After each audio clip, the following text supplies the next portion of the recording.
comes from my childhood, from falling in love with libraries. I was kind of the Matilda, going to the library and picking out every book that I could get my hands on and bringing it home and reading it.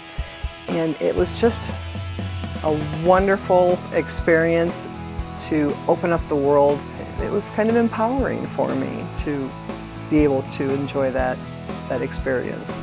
I like to tell people that working in this library is kind of like tending bar. Instead of serving margaritas, we're serving mysteries and other material for people to check out. You get to know all of the patrons that walk in the door. We know their names, we know their likes, but it's not just the book aspect. We have children in the neighborhood that really don't have any place to go after school. They come hang out here. I'm a firm believer that it is a service that is provided to the residents, and I think it's a very great service because there's a lot of communities that don't have their own library, and they pay dollars to a neighboring library for their residents to utilize it. So it's a huge asset to our community that we have our own.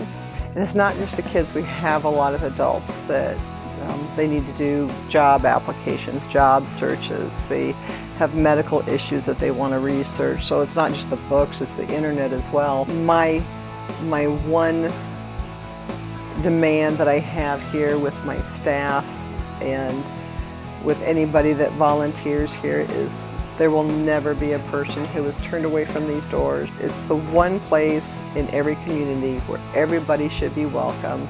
It's just a free place, and sometimes you get that hope in your heart that there's something that they took from this place that they're going to carry with them for the rest of their lives, and it's made a difference in their lives.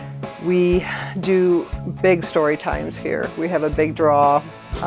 We wanted to have a bigger place for the kids to spread out instead of crowding them in this little dark basement that we have, or trying to fit 40 kids in here for just a normal story time is tough. When you're putting 120 kids downstairs or 130 kids in the summer, it gets very crowded, and we would like to do some of the things that other libraries do with bringing entertainers in and not just having it for the kids, having it for the whole community. I think if you walk around the library, you'll recognize that there is a space issue, and I think that the community center add-on is something that's very needed for Centerpoint. We don't have a place where people can have like a nice reception or rent a large space for a meeting. I guess my biggest hope is that we have a lot more cultural events, because they really do bring a community together. So I think a lot of people are thinking that this is really going to be a positive move in this community. And now that we have groundbreaking, there's a lot of people coming in the door, and they're standing at the windows watching the dirt being moved, and it's not just kids. The adults are coming in and doing it too. We've had a lot of very large donations for this project, but every dollar in has really impacted how this project is taking place and going to pan out. So it's a very good project, and good projects tend to get funded by good organizations. I'm really excited about this. I get goosebumps every time I come into work and I see more dirt missing out of the hole. It's actually happening.